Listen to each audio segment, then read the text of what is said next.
Talk to me about God. Where was God that day? Where were you that day? You weren't there. You didn't see. I saw. I've seen battles and I've seen wars. I've seen bloodshed like you wouldn't believe. Fought for Elizabeth, fought for country, on land and sea. That day, those soaked streets in that poor town. No battlefield. Civilian streets, a place where decent folk should live. Folk I was sent to protect from such lawlessness. To deliver them from evil, you might say. Streets running with rivers of blood. Alleys and thoroughfares strewn with bodies. Smashed, sliced and cut into pieces. And inside that church, a house to your God. Desecrated with violence, destruction and death. No longer a holy place, a place of sanctuary, but a morgue. And behind all the bodies, the limbs of those who came to worship, hidden behind all the blood, bone and gristle. Those eyes, young boy, same age as my Alice. Eyes wide, teeth gritted, bared back to the gums. And the only evidence of skin under all that blood were his fury tears. Eyes maddened and broken by the carnage he'd not only witnessed, but brought. Trained or simply inherent. Raised to kill or die. This land, this God-forsaken place. Those eyes. My God.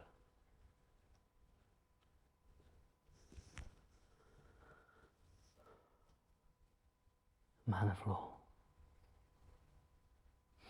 A man of law who now awaits his own judgment from said law. The law I serve. The law I swore to protect. Laws from gentlemen like yourselves, instructed to enforce. Enforce. Force upon, if necessary, with force. Laws of our lands, laws of our Queen, laws made by the Church and the Parliament for the people. Foundations, roots beneath the soil, twisted and bent. This Parliament, who do they serve? The people. It was a parliamentarian who crossed my upholding of the law, with their own corruption and deceit, leaving a dozen less fortunate souls perished, to whom I was expected to turn a blind eye. When I made a stand and faced opposition from that so-called noble gentleman housed by the Thames, who jumped to defend the one who had transgressed, and then used that same power, wealth and influence to have me removed from my duties, from my own. Stone's throw from one of our very Majesty's palaces, the very Majesty that I swore to protect.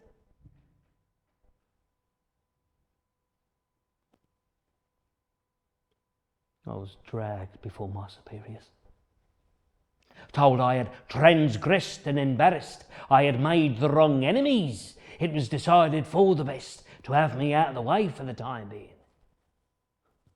I was to be sent north for a period where I would warn folk that rarely followed by the rules.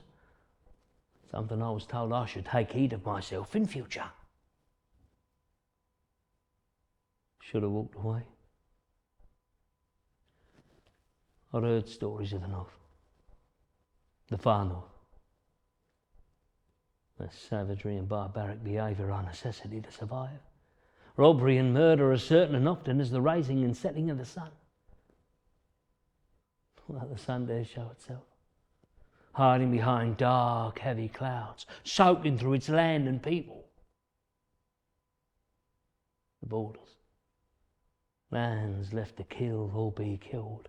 Whilst Elizabeth and James, the aunt and nephew, debate its ownership like a game of cards or the passing of a parcel. Loved by England, loved by Scotland. Back and forth, people treated like pieces on the board of a game. The bigger pieces in now come to play. Reivers. Families and clans built on war and hate, now laying siege over the common folk through fear and power. Families in their hundreds, families in their thousands. I have to keep them in order.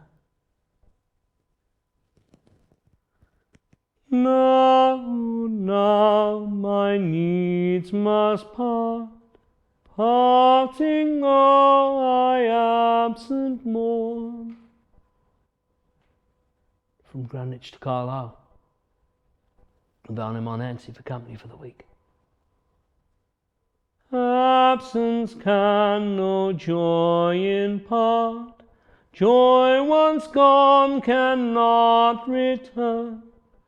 While I live I needs must love, love lives not when hope is gone.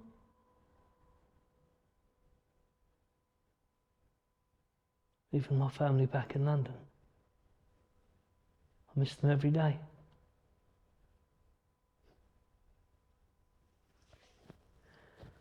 I tell you, travelling the spine of England certainly shows you where the wealth trickles in this country. And the further up you go, the less wealth you see. Yet never in my life have I seen people break their backs so much for so little. And they pass it down to those at the bottom who eat it up and shit it out. And the land becomes less floral, the more north the journey, less cultivated, not neat or for show, but honest.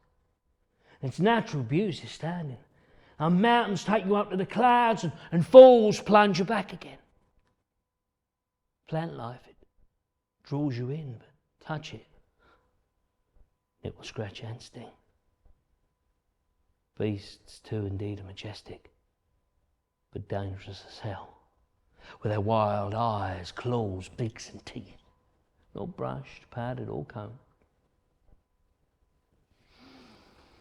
It gets colder and darker and sharper. Everything has an edge to take your eye out at any opportunity. It's telling man to go away. And the folk, they're hard, like granite. Not paintings to look at, but their generosity of spirit is as warm as a stacked fire. They take pride in their hospitality, offering strangers the food off their plates and the vests off their backs.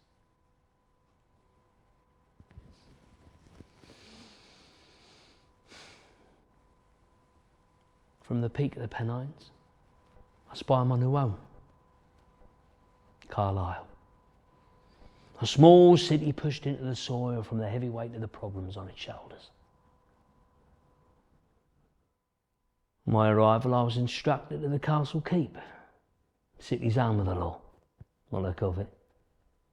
I was met by my superior, a rounded, ruddy man covered in medals, who immediately took a disliking to me.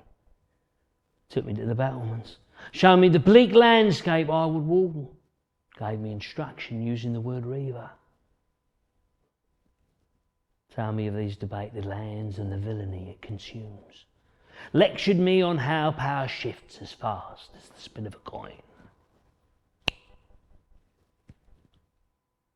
That in most cases, it's better to keep the devil on your side. Give the larger families positions of power to keep the lower levels in check. Families forming and breaking treaties with each other just to suit their own purposes. Woman ain't your next of kin and the next your mortal enemy.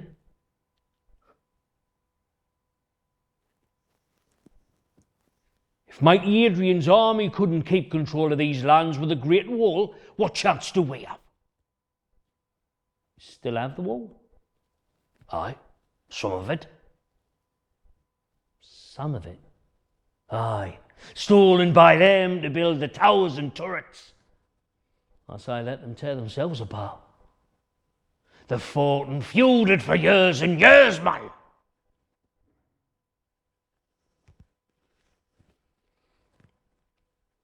The next day, I was to meet with a nobleman by the name of Maxwell, the head of one of these so-called families and the warden of West Riding, over the border into Scotland.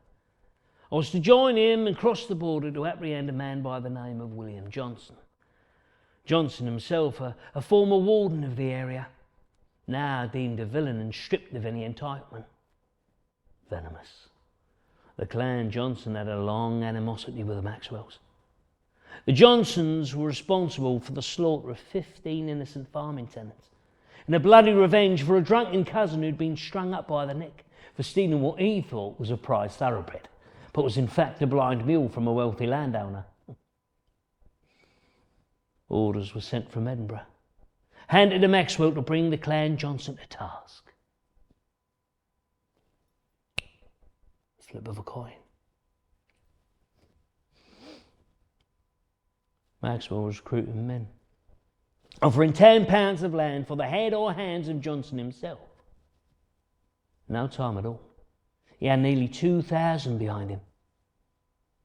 My head told me that Maxwell was a major player in this game, was merely twisting those powers of the law to bring the Johnson clan to task, to suit their own purposes, and therefore stealing the further power in the process. I said we should bring him in to face trial. Maxwell laughed in my face. "Those foaming dogs will not come to call. Johnson and his litter need to be put out of the run and everyone else's misery once and for all."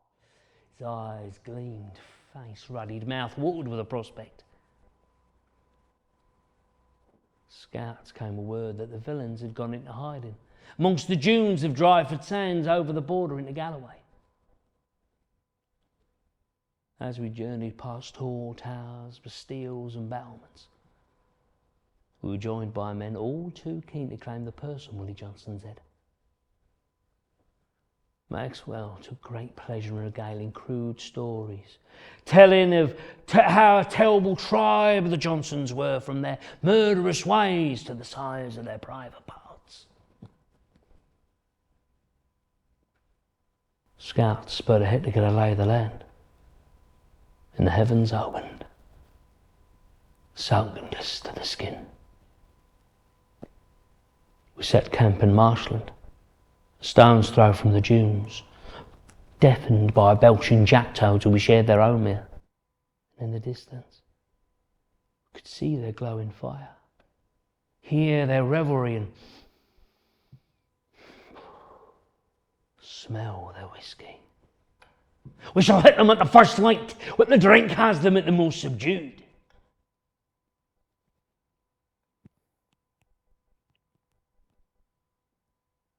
Sunrise.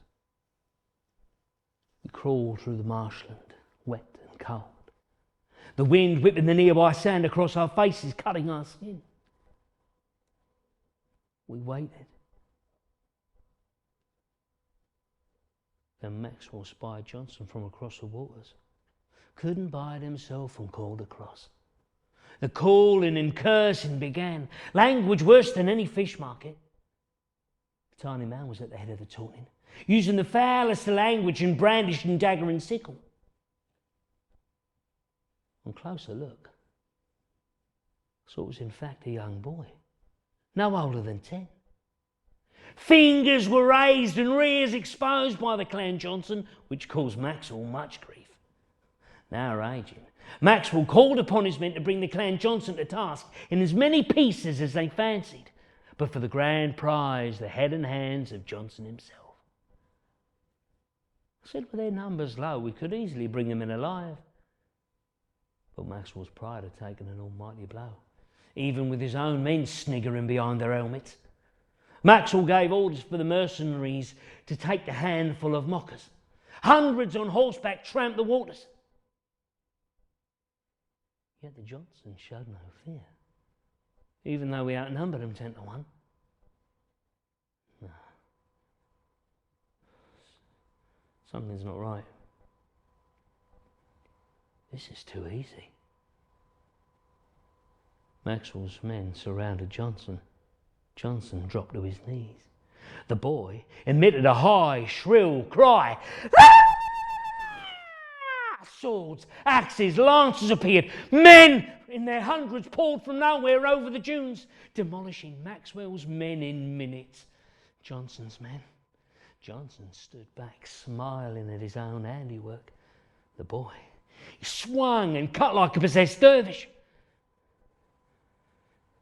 We'd been lured all along, led and led into their trap.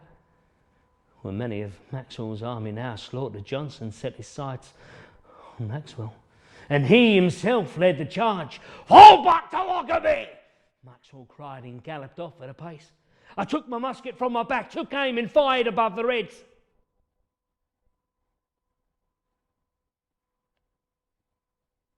Wasn't long before Maxwell was dragged from his horse, murdered in an instant. His hands removed and presented to Johnson like a prize. Johnson spied me, called me across using Maxwell's hand. A fitting display for my keep. Now step forward.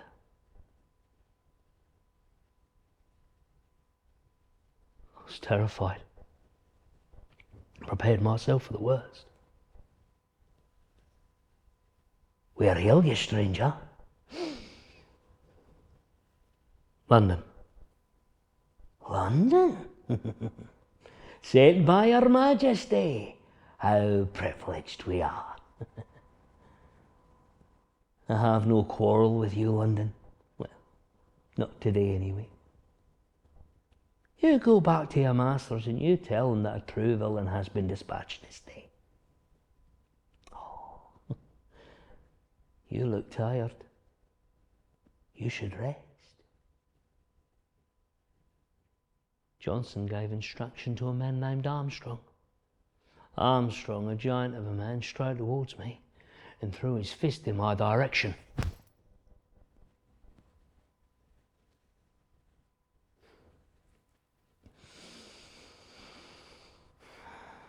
He must have hit me hard, because when I came round I could see stars. The nighttime sky was clear with a strange orange glow. I could taste blood on my mouth. Pushing in my fingers, I could feel I was missing a couple of teeth.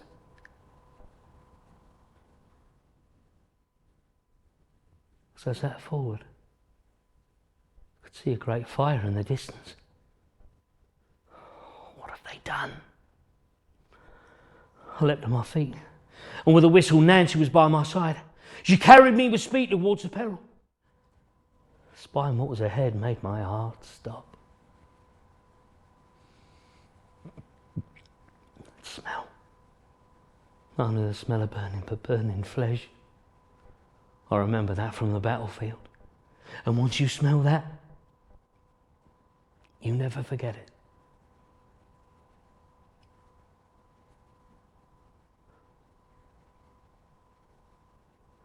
The damage that had been done in this dwelling was horrific. Massacre had taken place here. Revenge? A message? What, and all of this because of a squabble between two families? And there, right in the heart of it, was where I found that boy, neck deep in his own horror. My pistol aimed at his head. The only sound that broke the silence was my heartbeat and his grinding of teeth. His eyes wide, size of onions. I edged closer to him. His focus was on me. His drenched blades held tight. Knives down. He growled and spat. Knives down! I will shoot you dead! The room was suddenly full of men. The boy took a ferocious blow to the head with the butt of a musket.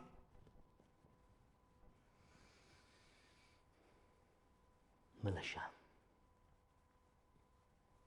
His unconscious body was dragged like an animal carcass and thrown into a small cage. From a small cage taken to a bigger cage back in Carlisle.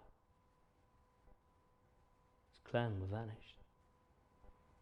They left him to his own fate. A child who must now take the full blame for what had happened. He was forcibly scrubbed, redressed and presented before the city's finest. They even stood him on a stool to make him seem taller. The way they spoke about him was as if he were a monster from a legendary tale. Horrendous things came to light. His fate was quickly sealed. An announcement was made. The immediate surrender of William Johnson and Associates within 30 days, else the child will be executed by hanging before the residents of Carlisle City and surrounded areas. Be made an example of, not only to his own but to all the REIVER clans. A hanging of such like would draw in a huge crowd, just to see if Johnson would show his face. I know he wouldn't. Now, if he cared about that boy at all, he wouldn't have placed that poor soul in the devil's playground.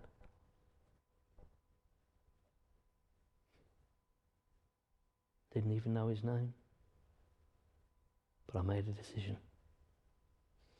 If Johnson wasn't to hand himself in, I would drag him in myself. REIVER land is safer by day than night. So, by day the Father, by night the Son.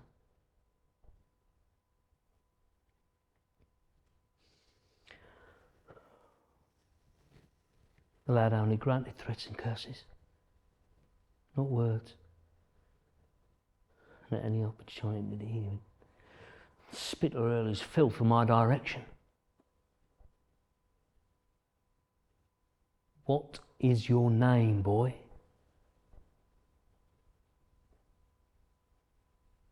He sat at the corner, his back to the wall, fist clenched. My name is Ronald.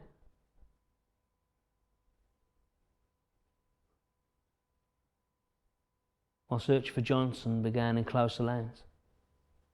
I spoke with locals who might be his eyes and ears, inns and taverns. Good source of information that ale can buy and my fists can persuade. In Hayden, East, Covpad.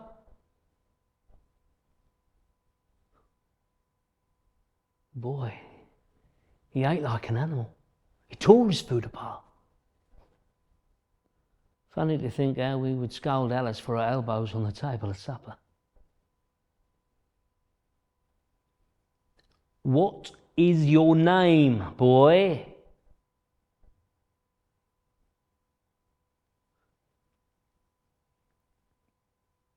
Northumberland, honey. From west to east in a day. Pitch camp by the River Elm. Best fish I've ever eaten. For REIVER clans, the Cuthberts are friendly and honest. Well, as they can be. Johnson had gone to them for hiding. They turned him away, telling him to look after his own. They couldn't tell me where he was headed. But their fingers pointed a different story. I see you, William. On my return to the boy, I noticed he was bloodied and bruised. I asked his guard what happened. He told me that the boy tried to bite his fingers off, so he bruised him to learn him. I bruised that guard.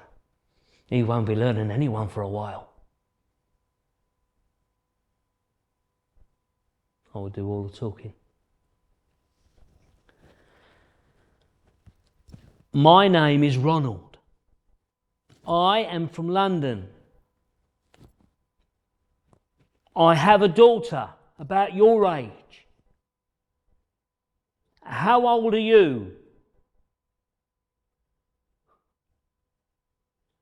I I'd speak of my home, my family. Now even parts of this horrible place was beginning to stick to me like shit. For the first time I saw him smile. You like that word, do you? Yeah, I bet you do, you little shit. He laughed. He laughed again. What do I call you? Guess you're just little shit then. I searched for the father from Dumfries to Selkirk to Northam to Newcastle. Met the worst of people, but also the best of people. And they'd all heard about the boy. Some shied away and some pointed their fingers round and round like a dance. Until see you, William. Being with the boy made me miss home. My family. Alice. Her life's such a contrast to that little shit. I mean, what kind of life would he have, eh? Maybe it is better he had. Better for him. Certainly better for the world. But then he is a boy. Surely he can be. Or not? If it was a wolf in a field of sheep, we would kill that wolf to protect the sheep.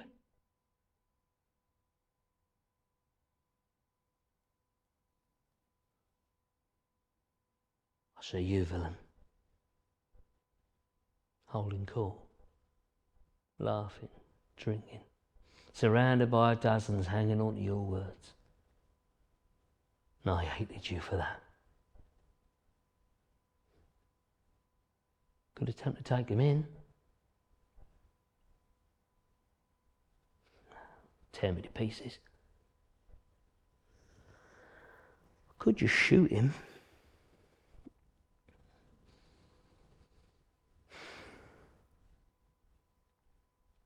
Step forward.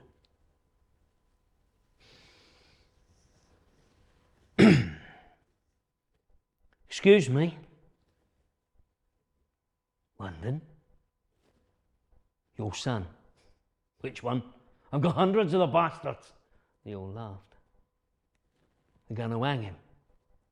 So, you could turn yourself in. Nah, why not? Because then they'll hang me. They all laughed. But he's your son. Not that one. Not your son. Nah. A cousin's boy. That strung his pest body up too. That's what started all the bother. Still, it's family. Blunts. The pair of them. They all laughed. And I'll go. I'll fetch more men, I'll bring you in. Aye. And I'll be gone in the blink of an eye. Walk with me. I did. You're a good man, London. You're not, no. But not for choice. I have to be a bad man to live, you understand? No. Not really.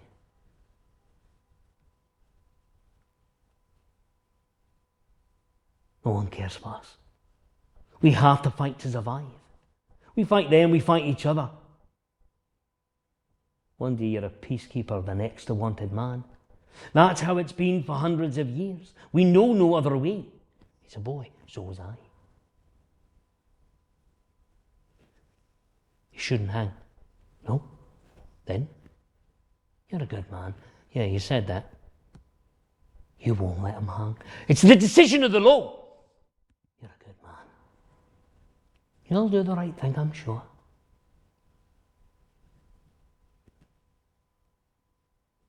And he walked away. I aimed my pistol at the back of his head. He kept walking. The boy's name. What's his name, damn ya?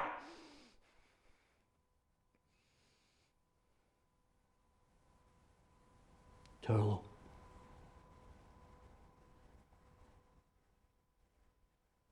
And then he was gone. In the blink of an eye, I knew I'd never see him again. Turtle. On my way back, I spied an injured falcon in the grass.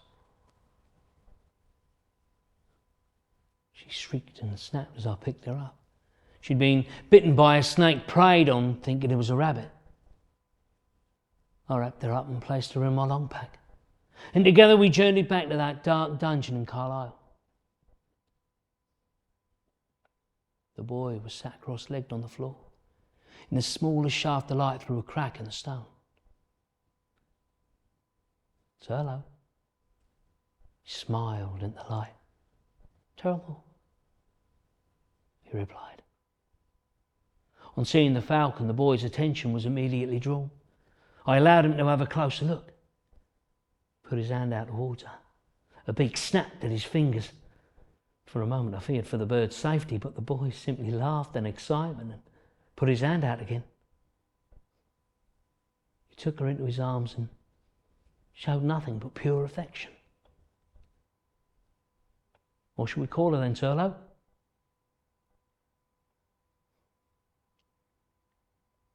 As I was writing my dispatches, the boy staring at what I was doing,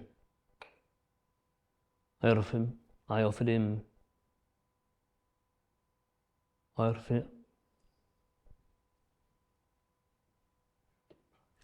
parchment, charcoal, thinking he'd have no idea what they were for. Moments later, the parchment slid towards me. And there, in beautiful detail, was the falcon. And below, in crude writing, REEVR, REIVER. On my return to the cell from church, a hymn was in my head. He bare her off, he bare her down. He bare her into an orchard ground. Lully, lully, the falcon hath borne my mate away. And in that orchard there was a hole, and it was hanged with purple and gold. And in that hole there was a bird, and it was hanged with gold so red. Lully, lully, lully, lully, the falcon hath borne my mate away. Beautiful voice joined me in song. Search for the voice. Turlo, why don't you speak?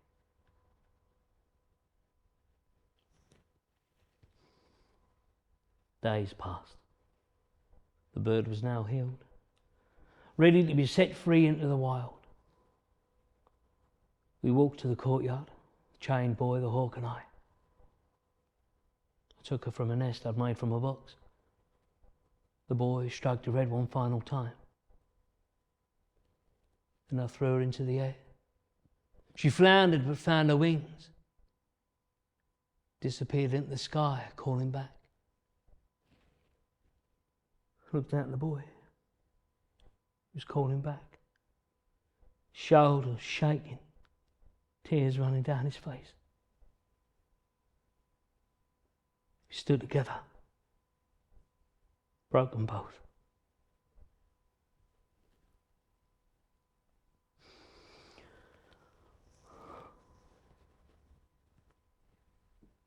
That day I signed my dispatches. Leave the night before the execution. I sat with him that night, Made him a feast of food. His final. I smiled as he ate every mouthful with relish, savoured all the flavours. He even sat at the table and ate with a knife and fork. He smiled at me. I laid him down in his blanket, and we sang until he slept. Now, now, my needs must part, parting now, I absent more.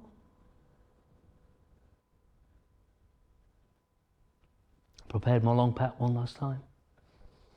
Bade farewell to the castle. Head home to civilised London. 10 miles out, I stopped. Reached into my long pack. Pulled the boy out. We were to head to St. Bees, where I'd meet a man with a boat headed for Ireland. Hand over the boy and a fistful of coins, taking him to a new life, a better life. Held on tight as we sang and wrote together. Now, oh now, my needs must part, parting now, I absent mourn. He held on tight to my belt, his head pushed into my back, as we rode across the moorland. Hold on tight, boy, a new life's ahead.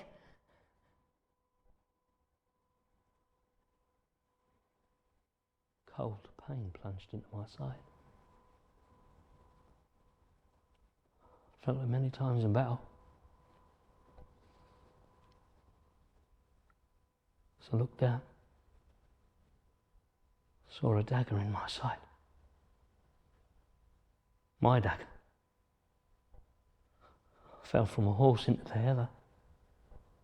And before I knew it, Turlo was stood over me. Eyes wide, teeth bared back to the gums. He placed the blade in my throat. You little shit! He laughed. We both laughed.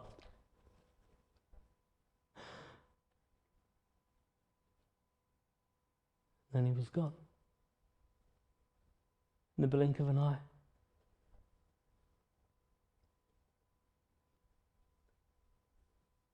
Dressed my wound as I'd done before.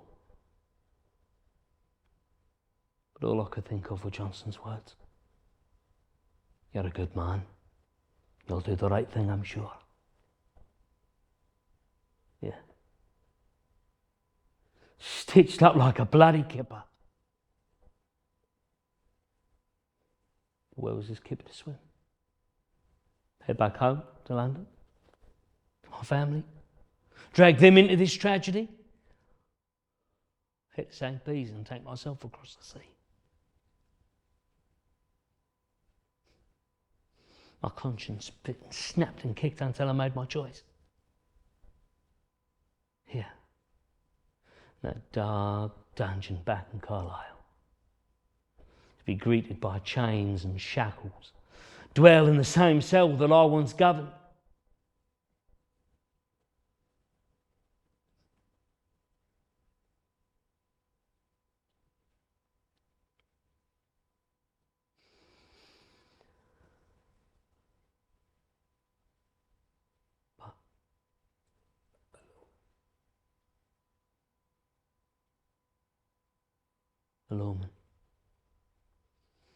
A lawman who has now transgressed those laws.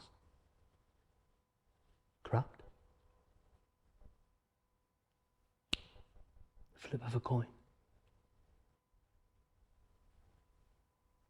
But my head is clear. My heart is clear. My decision. So, how you judge me is not important. How Her Majesty judges me is not important. You weren't there, you didn't see. I saw. Turlo saw.